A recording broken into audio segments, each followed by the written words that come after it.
සුබ දවසක්. අද දවසේ දේ වචනේ කොටසකට අපි ඇහුම්කන් දෙමු. යෝවෙල් දෙවෙනි පරිච්ඡේදයේ 25 වෙනි පදේ. මා විසින් නුඹලා අතරට එව්වා වූ මාගේ මහත් හමුදාවන පළඟැටියන්ද, කෙඳි පළඟැටියන්ද, කපන පළඟැටියන්ද, පළඟැටි පණුවන්ද නාස්ති කළා වූ අවුරුදු මම නුඹලාට නැවත දෙන්නෙමි. ආමේන්. අලුත් ආරම්භය. ඔබේ ජීවිතේ නාස්ති වෙලා වගේ කියලා ඔබට හිතෙනවද? එහෙම නැත්නම් හැරෙන්න බැරි දුරක් ගිහිල්ලා කියලා ඔබට හිතෙනවද? එහෙමත් නැත්නම් ඔබට ඇහෙනවද දැන් ඉතින් පරක්කු වැඩි හිත හදාගන්න කියලා? ඔබේ ජීවිතයේ වේදනාවෙන්, කලකිරීමෙන් ඉස්සරහට යන ජීවිතයක්ද? හැරිලා එන්න අලුත් ආරම්භයක් පටන් ගන්න. ඔබේ නාස්ති වෙලා ගිය දේ දෙන්න දෙවියන් වහන්සේට පුළුවන්. ඒක මනුස්ස ක්‍රමයකටවත්, මනුස්ස දැනගැම්මකටවත් අනුව නෙමෙයි. ඒක සර්ව බලධාරී දෙවියන් වහන්සේට කළ හැකි දෙයක්. එනිසා අද දවසේ ඔබ හිතලා බලන්න කොහොමද අපේ ජීවිතේ අපේ මේ කාලයන් නාස්ති වෙලා ගියේ කියලා. පළවෙනි දේ තමයි අපි එකින් එක බලමු මොන විදියටද ඔබේ ජීවිතේ නාස්ති වෙලා තිබුණේ කියලා හිතලා බලන්න. කිසි ප්‍රතිඵලයක් නොලබපු අවුරුදු. ඒ කියන්නේ ඔබ රැකියාවක් කරත්, බිස්නස් එකක් කරත් ඉතුරු කරපු දෙයක්වත් නැහැ. භුක්ති විඳපු දෙයක්වත් නැහැ. ඒ වගේම සම්බන්ධතාවයක් ගොඩනගාගෙන හිටියත් අවසානයේ එක නිෂ්ඵල දෙයක් බවට පත් වෙලා ගිය අවස්ථා. ඒ වගේම වේදනාවෙන් පිරුණු අවුරුදු. ඔබ නොසිතූ කරදරවල පැටලිලා ඔබේ ජීවිතයේ අධික වේදනාවක හිර වෙච්ච අවස්ථා. ලෙඩ රෝග, විවිධ ප්‍රශ්නවල හිර වෙලා ගත කරපු කාලයන්. ඒ වගේම ආත්මාර්ථකාමී ලෙස පසු කරපු අවුරුදු. ඒ තමයි කිතුණුවෙකු ලෙස ඔබ ඒක අමතක කරලා, ඔබ කැමති දේ කරලා, තමාගේ වැඩවලින් විතරක් පුරෝගත්ත ජීවිතය, කිසි ප්‍රේමයක් නැතුව තිබුණු අවුරුදු. ඒ වගේම කැරලිකාර අවුරුදු. දේව ආඥා, එහෙම නැත්නම් දෙවියන් වහන්සේ කරන්න කියපු දෙයට විරුද්ධව ඔබේ ආශාවන් පසුපස්ස දුවලා ඔබ නාස්ති කරපු අවුරුදු. අදත් ඔබේ ජීවිතය, එහෙම නැත්නම් ඔබේ ගෙදර ඒ පාපයන්ට දොර ඇරිලා තියෙන අවස්ථා. ඒ වගේම හරි මඟ පෙන්වීමක් නොලැබ නාස්ති වෙලා ගිය අවුරුදු. ඒ කියන්නේ සුදාත්ම මඟ පෙන්වීමක් නැතුව, ජේසුත් එක්ක කිසි සම්බන්ධයක් නැතුව ඔබ කැමති දේ කරමින් ඔහේ නාස්ති වෙලා ගිය අවුරුදු. මේ විදියට මොනව හෝ දෙයක් නිසා තික්ත කන්තුල පහුවෙලා ජීවිතේ නාස්ති කරගත්ත අවුරුදු. දෙවියන් වහන්සේ එපා කියපු දේවල්. එහෙනම් මේ විදියට ඔබේ ජීවිතය නාස්ති වෙලා වේදනාවෙන් කාලය ගත කරලා අන්තිමට හිස් කියලා ඔබට දැනෙනවා ඇති. ඇයි මිනිස්සුන්ගේ ජීවිතේ මෙලෙස අවුරුදු නාස්ති වෙන්නේ? දේ වචනයට අනුව අද දවසේ දේ වචනයට අනුව අපි බලමු. ඒ තමයි එදා ජෙරුසලමේ සෙනඟ, ජුදාවේ සෙනඟ බොහොම සඵලවත්ව හිටිය. හැමදේම තිබුණා. හැබැයි ඒ ඔක්කොම තියෙද්දි ඔවුන් දෙවියන් වහන්සේව අමතක කරලා ආත්මාර්ථකාමී ලෙස ඔවුන් කැමති පාපයන් වල ඔවුන් යෙදුණා. එතකොට මොකක්ද සිද්ධ වුනේ? ඔවුන්ට දැනුනේ වේදනාවක්. ඒ තමයි මිදිවතු හානි වුණා, ධාන්‍ය නාස්ති වෙලා ගියා, බීජ පිඩලියට දිරුවා. බීජ විසි කරන්නේ පැලවෙන්න. හැබැයි දිරද්දි ඔබ හිතලා බලන්න අස්වැන්නක් තියෙනවද? ඒ විතරක් නෙමේ, අටුකොටු පාළු වෙලා ගබඩා කඩා වැටිලා ගියා. සත්තු නාස්ති වුණා. ඒ විතරක් නෙමේ, දේව මාලිගාවේ පූජාවක් ඔප්පු කරන්න පවා දෙයක් නැතුව තිබුණා වුන්ට. පූජකයෝ පවා වේදනාවෙන් හිටියා. මුළු සමස්ත සමාජයේම එදා දවසේදී ඔවුන් වේදනාවෙන්, නාස්තියෙන්, පරිහානියට පත් වෙලා තිබුණා. ඒ වෙලාවේ දෙවියන් වහන්සේ ඔවුන්ට කතා කරනවා. අද දවසේ ඔබත් ඉන්නවද ඒ වගේ?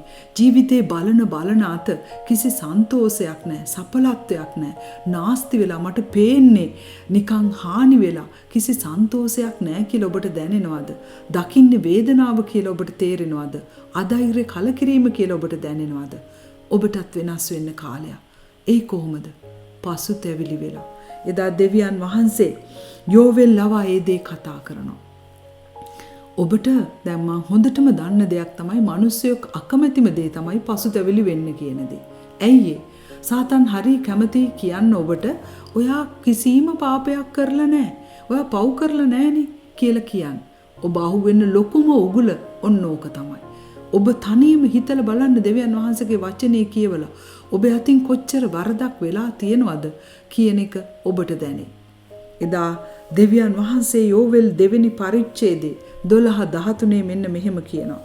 එහෙත් දැන්වත් නුඹලාගේ මුළු සිතින්ද निराहारව සිටීමෙන්ද ඇඬීමෙන්ද වැළපීමෙන්ද මා වෙතට හැරී වරෙල්ලායයි ස්වාමින් වහන්සේ කියනසේක. එහෙනම් කියන ඔයා ඒ පසුතැවිල්ලෙන් මම වෙතට හැරෙන්න ඔයා වැරදක් කරා. එහෙනම් ඔයාගේ හදවතේ වේදනාවක් තියෙන්න ඕන. ඇඬීමෙන් निराहारෙන් පසුතැවිලි වෙන්න. ඒ වගේම උන්වහන්සේ කියනවා නුඹලගේ වස්ත්‍ර නොව සිත් තිරාගෙන මා වෙතට හැරිලා එන්න කියලා. ඇයි? ඒ කාලේ මිනිස්සු ඇඳුම් ඉරාගෙන ගෝණි රෙදි ඇඳගෙන අලු මත ඉඳගෙන පසුතැවිලි වුණා. හැබැයි උන්වහන්සේ කියනවා මේ පිටත වාතාවරණය නෙමෙයි වෙනස් වෙන්න ඕන. දැන් ඔබත් පසුතැවිලි වෙන්න කියපම ඇසුරු කරන අය වෙනස් කරයි, රැකියාව වෙනස් කරයි, විවිධ වාතාවරණයන් වෙනස් කරයි. නමුත් දෙවියන් වහන්සේ බලන්නේ අපේ හිත මුලින් වෙනස් වෙන්න ඕන පළවෙනි පියවර අපේ සිත. ඒක යටත් වෙලා පාපය පිළි අරන් ඒක අතෑරලා දෙවියන් වහන්සේගෙන් සමාව ඉල්ලන්න තියෙනවා. ඇඬීමෙන් උන්වහන්සේ කියනවා පසුතැවිලි වෙන්න කියලා. ඒ වගේම ඇයි උන්වහන්සේ අපිට එහෙම කියන්නේ? දේ වචනේ කියනවා මක් නිසාද උන්වහන්සේ අනුකම්පාවෙන් පූර්ණ වූ ඉවසිලිවන්ත වූ ඊතා කරුණාවන්ත වූ කෙනෙක්ය. උන්වහන්සේ විපත්ති ගැන තැවෙනසේක. මොකද උන්වහන්සේ දන්නවා මේ සෙනඟ පසුතැවිලි නොවුනොත් ඒගොල්ලෝ මේ විනාශයෙන් මැරිලම යනවා කියලා. ඔබ ඒ තැන වෙනකන් ඉන්න එපා.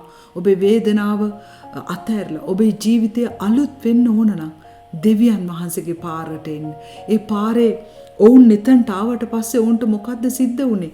ඔවුන්ට සඵලත්වයේ තිබුණා. ඒ විතරකුත් නෙමෙයි. ඔවුන්ගේ සතුරු ඔවුන්ව දාලා ගියා. ඒ වෙලාවේදී දෙවියන් වහන්සේ ඔවුන්ට මෙන්න මෙහෙම කියනවා. නුඹලා දැනගන්න යනවා එක දෙයක්. ඒ තමයි මොකක්ද? යෝවෙල් 2:27 කියනවා. මා ඊශ්‍රායල් වරුන් අතරේ සිටින බවත් මා නුඹලාගේ දේව ස්වාමින් වහන්සේ බවත් වෙන කෙනෙක් නැති බවත් නුඹලා දැනගන්නවා ඇත.